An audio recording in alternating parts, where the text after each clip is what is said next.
The Premier League has a Xabi Alonso problem. Not because Chelsea suddenly became perfect, not because one manager can magically erase years of confusion, and not because Stamford Bridge has suddenly become the most stable place in English football.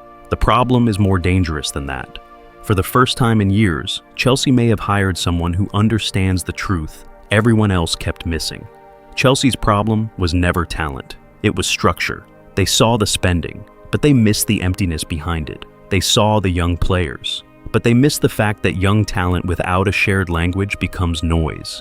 They saw the constant changes, the new managers, the new signings, the new promises, but they missed the deeper issue. Chelsea did not need another reset. Chelsea needed an architect. And that is why Xabi Alonso matters. Because Alonso does not represent another headline. He represents something Chelsea have been chasing since the Blueco era began. A football identity strong enough to survive pressure.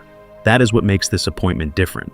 Chelsea confirmed Alonso as their new manager on May 17, 2026, with his work officially beginning on July 1st on a 4-year contract. That alone is news. But the real story is not the contract. The real story is the warning attached to the man. This is the coach who took Bayer Leverkusen, a club that had never won the Bundesliga, and turned them into unbeaten champions in 2023-24. 28 wins, 6 draws, 0 defeats, 90 points. The first unbeaten league season in Bundesliga history. That was not a lucky run. That was not just momentum. That was a team being rebuilt from the inside out. And when Leverkusen lost the Europa League final to Atalanta, when their 51-game unbeaten run finally died, Alonso's team did not collapse emotionally. 3 days later, on May 25, 2024, they beat Kaiserslautern 1-0 in the DFB Pokal final and completed the domestic double. That is the part Chelsea should care about, not just the trophies, the response. Because Chelsea do not need a manager who can look good when everything is calm. They need a manager who can create order when everything feels unstable. And that has been Chelsea's story for years. Expensive players, huge expectations, flashes of brilliance, moments of chaos. A club that can look frightening for 20 minutes, then disconnected for the next 20. A squad filled with players who can dribble, pass, press, run, and create, but too often not inside one clear idea. That is why Alonso is dangerous. His football is not just about possession. It is about controlled freedom. It is about wingbacks who attack without leaving the team exposed. Midfielders who control rhythm instead of just chasing the ball. Creative players who receive between the lines without turning the game into street football. Pressing that has timing. Rotations that have purpose. Talent that does not float randomly but belongs to a structure. And that is where the Premier League should pay attention. Because Chelsea have already had talented players. That was never the mystery. The question was always this: could anyone turn all that talent into a team? Could anyone take the chaos, the money, the pressure, the youth, the impatience, and give it a shape? Alonso's arrival does not answer that question yet, but it makes the question terrifying. Because if he succeeds, Chelsea are not just adding another manager to a long list, they are adding a system. And in elite football, a system is more dangerous than a star. A star can win you a moment. A system can change what a club becomes. So, no, the Premier League does not have a Xabi Alonso problem because Chelsea are back already. The Premier League has a Xabi Alonso problem because, for the first time in years, Chelsea's chaos might finally have a shape. But the scary part is not what Alonso did after Leverkusen became great. The scary part is where he found them before it happened. Because to understand why this should worry the Premier League, we first have to understand what everyone has been getting wrong about Chelsea and about Alonso. And this is where the football world made its mistake. Because for years, Chelsea have been judged by the loudest things around them: the money, the transfers, the owners, the manager changes, the pressure, the noise. They saw Chelsea spending, but they missed the absence of identity. They saw another expensive squad, but they missed a team still searching for a shared language. They saw young players with huge price tags, but they missed the harder question: who was teaching them how to become a unit? That is why Chelsea became so easy to mock. From the outside, it looked simple. Too many players, too much money, too little patience. Another project trying to buy time while burning through managers. And some of that criticism was fair, but it was also incomplete. Because Chelsea's biggest issue was never that they lacked footballers. They had footballers. They had athletes. They had creators. They had ball winners. They had defenders who could step forward, fullbacks who could run, attackers who could damage teams in space. What they did not have was continuity. They did not have a system that made every player's talent connect to the next player's talent. And that is the part Xabi Alonso changes. But the misunderstanding around Alonso is just as important. They saw a former world-class midfielder, but they missed the coach who thinks like an architect. They saw the name, but they missed the mechanism. They saw Leverkusen's unbeaten Bundesliga season and called it a miracle, but they missed the design behind the miracle. Because Leverkusen did not become historic just because Alonso inspired them. They became historic because their movements started to make sense. The wingbacks attacked with timing, the midfield controlled the rhythm, the creators found pockets between the lines. The defenders stepped forward with purpose. The team pressed like every player understood the same sentence. That is not magic. That is structure. And then came the other misunderstanding, Real Madrid. For some people, Alonso's difficult Madrid spell became the easy argument against him. They saw turbulence. They saw pressure. They saw a short cycle that did not become the dynasty people expected, but they missed the warning inside it. Real Madrid did not simply prove Alonso had limits. It showed something more uncomfortable. His football requires buy-in. It requires discipline. It requires stars to accept that the system is bigger than their individual comfort. That matters at Chelsea. Because the question is not whether Alonso has ideas. The question is whether Chelsea finally have the environment to protect those ideas long enough for them to become real. And that is the true conflict of this story. Chelsea have the talent. Alonso has the blueprint, but football does not reward blueprints until players believe in them. The mistake is thinking Alonso's greatest achievement was winning the Bundesliga. It wasn't. His greatest achievement was changing what Leverkusen believed was possible. And that belief did not appear in a trophy parade. It started in a crisis. And that belief did not start when Leverkusen lifted a trophy. It started when almost nobody believed there was a trophy-winning team there at all. When Xabi Alonso walked into Bayer Leverkusen in October 2022, he was not stepping into a machine.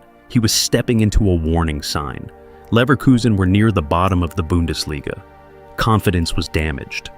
The club had just lost 2-0 to Porto in the Champions League. A team that had finished third the season before suddenly looked unstable, nervous, and disconnected. This was not Bayern Munich. This was not a super club built to dominate Germany. This was Bayer Leverkusen, a club with history, talent, and a cruel reputation for falling short. For years, people had called them Neverkusen, not because they lacked good players, because they kept getting close enough to make the pain memorable. That is why Alonso's origin as a manager matters to Chelsea. He did not first prove himself by managing comfort. He proved himself by managing doubt. His first match, on October 8th, 2022, looked like a dream. Leverkusen beat Schalke 4-0. It would have been easy to think the problem was solved immediately, but football does not work that way. The next weeks reminded everyone that a new manager bounce is not the same thing as a new identity. Leverkusen lost 3-0 to Porto. Then they were beaten 5-1 away by Eintracht Frankfurt. The old instability had not disappeared. The team still had to be rebuilt. And this is where Alonso's story becomes important. He did not turn Leverkusen around by simply demanding more passion. He gave them a framework. He started building relationships on the pitch. The backline had to be brave enough to step forward. The midfield had to stop being a place of reaction and become a place of control. The wide players had to stretch the field with purpose. The creators had to receive between the lines without breaking the team's balance. Slowly, Leverkusen stopped playing like a group of talented individuals trying to survive moments. They started playing like one idea. That is the connection to Chelsea. Chelsea have had players who can run, dribble, press, pass, and create. But talent only becomes dangerous when it belongs to something larger than itself. Alonso's Leverkusen showed what happens when actions stop being isolated. A run becomes a trigger, a pass becomes an invitation, a press becomes a trap. A wingback moving high does not become risk, because the rest of the team already knows how to cover the space behind him. That was the hidden origin of the Xabi Alonso problem. Before the trophies, before the records, before the unbeaten season, there was a broken team learning how to believe in structure. And the moment Alonso became dangerous was not when Leverkusen started winning. It was when they stopped looking surprised by it. That shift became undeniable in the season that turned a football punchline into a football warning. The 2023-24 season was the moment Xabi Alonso stopped being seen as a promising young coach and became something far more dangerous. A threat with proof. Because before that season, Leverkusen were still a story people could doubt. They had improved. They had stabilized. They had found belief. But in Germany, belief usually had a ceiling, and that ceiling was Bayern Munich. For more than a decade, Bayern had owned the Bundesliga. Every challenger eventually faded. Every hopeful team eventually felt the weight. Dortmund had tried, Leipzig had tried, others had made noise, but the title almost always came back to Munich. So, when Leverkusen started winning, many people treated it like a good run. Then came February 10th, 2024. Bayer Leverkusen versus Bayern Munich at the Bay Arena, a title race that was supposed to reveal whether Alonso's team was real. And Leverkusen did not just win, they won 3-0.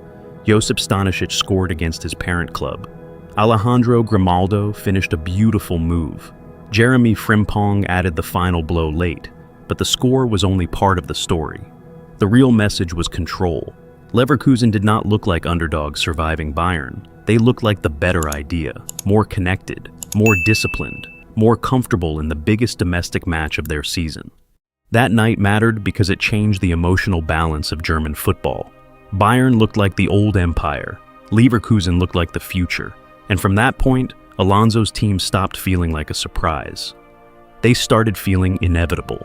Then came April 14th, 2024. Leverkusen faced Werder Bremen with history waiting in front of them. One win would deliver the club's first Bundesliga title. They won 5-0. Victor Boniface scored from the penalty spot.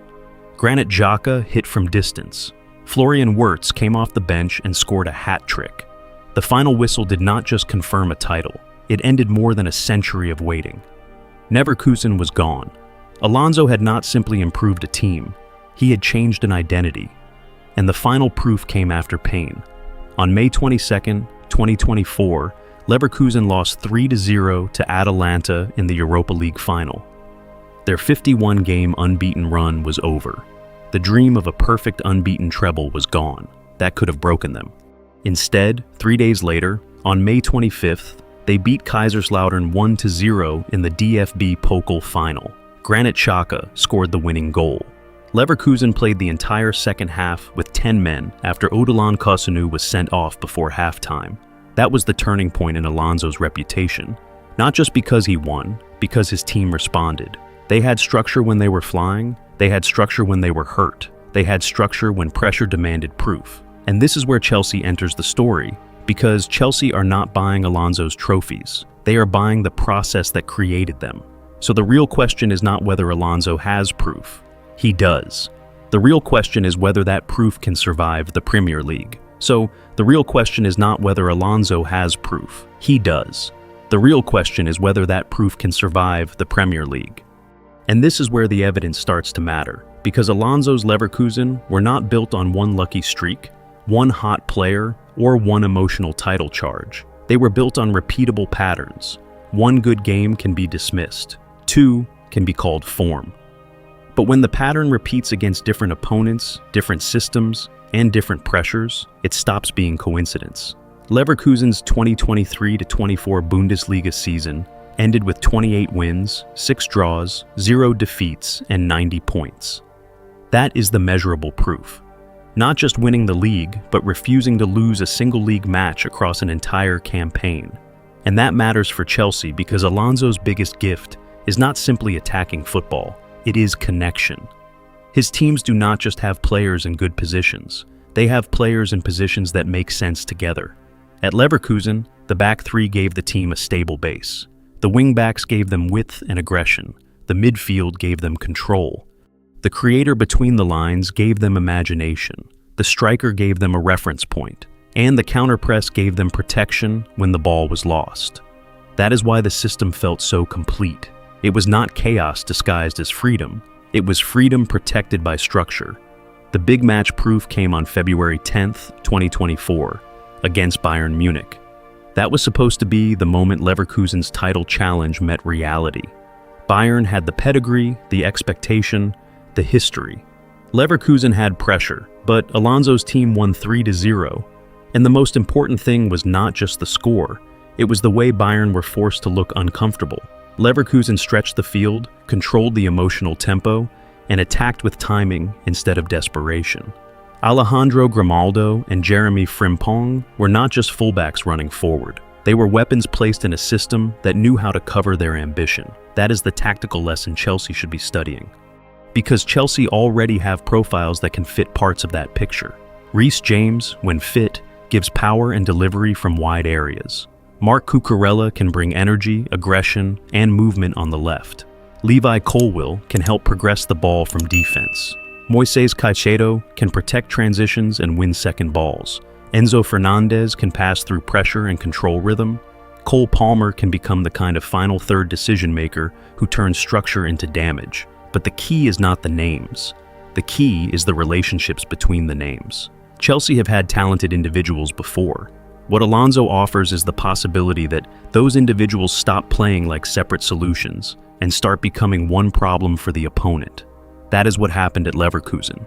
Florian Wirtz did not become dangerous because Alonso simply gave him permission to roam anywhere. He became dangerous because the structure around him gave his freedom a purpose. When Wirtz received between the lines, the wingbacks were already stretching defenders. The striker was already occupying center backs. Midfielders were already positioned to recycle possession or stop the counterattack. So, opponents faced a choice. Step toward Wirtz, and space opened somewhere else. Stay compact, and Wirtz could turn. Press higher, and Leverkusen could play around them. Sit deeper, and Alonso's team could circulate until the gap appeared. That is how a tactical system becomes psychological pressure. The opponent does not just defend the ball, they defend the next three movements. And that is why Alonso's Chelsea could become dangerous in the Premier League. Not because they will copy Leverkusen exactly. They cannot. English football is faster, more transitional, more physically punishing, and less forgiving when wingbacks are caught high. But the principle travels. Controlled width travels. Rest defense travels. Counter-pressing travels. Between the lines, creativity travels. A team having one shared idea travels. Chelsea's danger is that they already have players who can hurt teams in pieces. Palmer can damage the final third. Caicedo can destroy attacks before they grow. Enzo can find progressive passes. James can change the right side of the field if his body allows it. Young attackers can give unpredictability. What Alonso has to do is turn those pieces into sequences. A pass into Palmer should not be an isolated moment. It should trigger a run. A Caicedo recovery should not just stop danger. It should start control. A wingback attack should not leave panic behind it. It should be covered before the risk even appears. A forward dropping short should not crowd the space. It should pull a defender out and open the next lane. That is the difference between a talented team and a serious team. And opponents know the difference.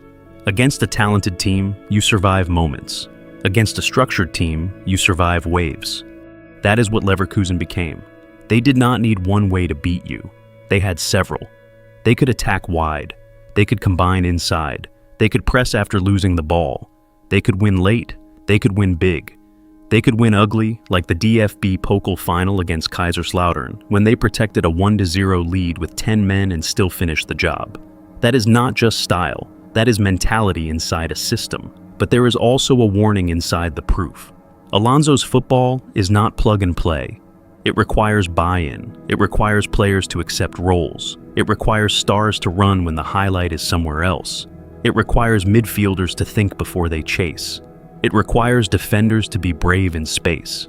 It requires ownership to protect the process when the first bad week arrives. And that is why Real Madrid matters in this story. Not as gossip, but as a shadow. A club full of stars can reject structure if the dressing room does not fully believe in it. A system can be brilliant on paper and still suffocate if the players treat discipline like a restriction instead of a weapon. That is Chelsea's real test. Not whether Alonso can coach, not whether his ideas are modern, not whether his Leverkusen season was real. The test is whether Chelsea can give those ideas enough authority to survive. Because if they do, the Premier League problem is not Chelsea today. It is Chelsea after 12 months of tactical clarity. Chelsea after the runs are synchronized. Chelsea after the press has timing. Chelsea after Palmer has structure around his creativity. Chelsea after Caicedo is not just cleaning chaos, but controlling the spaces before chaos appears. Chelsea after young talent learns that freedom is more dangerous when it has rules. That is the proof chain. Leverkusen proved Alonso can build structure. Real Madrid warned that structure can be rejected. Chelsea will reveal whether young talent can be shaped before ego hardens. But every system has a price, and the price of Alonso's football is obedience. That is where this story stops being about formations and becomes about people. Because Alonso's football can look beautiful from the outside, the rotations, the wingbacks, the control, the freedom between the lines, the way a team seems to move as if every player already knows the next pass before it happens. But inside that beauty is a cost. Someone has to run when the camera is not watching. Someone has to hold position when instinct says chase the ball. Someone has to press for a teammate instead of waiting for applause. Someone has to sacrifice the highlight so the team can keep its shape. That is the price of structure. And that is why Chelsea are such a fascinating test. For years, people looked at Chelsea and saw the obvious things. They saw the spending. They saw the young squad. They saw the managerial changes. They saw the chaos. They saw a club trying to buy its way back to certainty in a sport that does not work like that. But they missed the deeper truth. Chelsea were not just missing results. They were missing a football identity strong enough to survive bad moments. That is what Alonso is walking into. Not a blank canvas, a pressure chamber. Every young player at Chelsea will now be asked a question that talent alone cannot answer. Can you accept a role? Can you stay disciplined when the game becomes emotional? Can you run for the structure before the structure rewards you? Can you let the system make you better without feeling like it makes you smaller? That is the human cost behind this project. Because systems do not only expose opponents, they expose the players inside them. At Leverkusen, Alonso changed what a club believed about itself. He took a team associated with near misses and gave them a new identity. They did not just win the Bundesliga, they won it without losing a league game. They did not just suffer after Atalanta ended their unbeaten run in Europe. They responded by winning the DSCB Pokal final 3 days later. That was the proof. But Chelsea is the test. Because the Premier League will not give Alonso time out of respect. Rival fans will not wait quietly. The media will not protect him. Every bad result will become a question. Every tactical risk will become a debate. Every young player will have to decide whether discipline is a burden or a weapon. And that is where the final truth becomes clear. This was never only about Xabi Alonso being a good manager. It was about whether Chelsea could finally become mature enough to be coached. The misunderstanding was talent. The truth was structure. The misunderstanding was spending. The truth was identity. The misunderstanding was chaos. The truth is that chaos becomes dangerous the moment someone gives it shape. So this is not hype anymore. This is the warning. If Chelsea give Alonso talent without authority, nothing changes. The noise wins again. The project becomes another expensive promise, another reset, another season of flashes without foundation. But if Chelsea give him time, power, and players willing to obey the structure, then the Premier League has a real problem. Because Chelsea's future will not be decided by how much talent they have. It will be decided by how much structure that talent is willing to accept. And if Alonso really gives Chelsea a brain, the next story is not about Chelsea anymore. It is about which Premier League giant gets exposed first. So, tell me, can Xabi Alonso finally turn Chelsea's chaos into a title-level system, or will Stamford Bridge break another manager?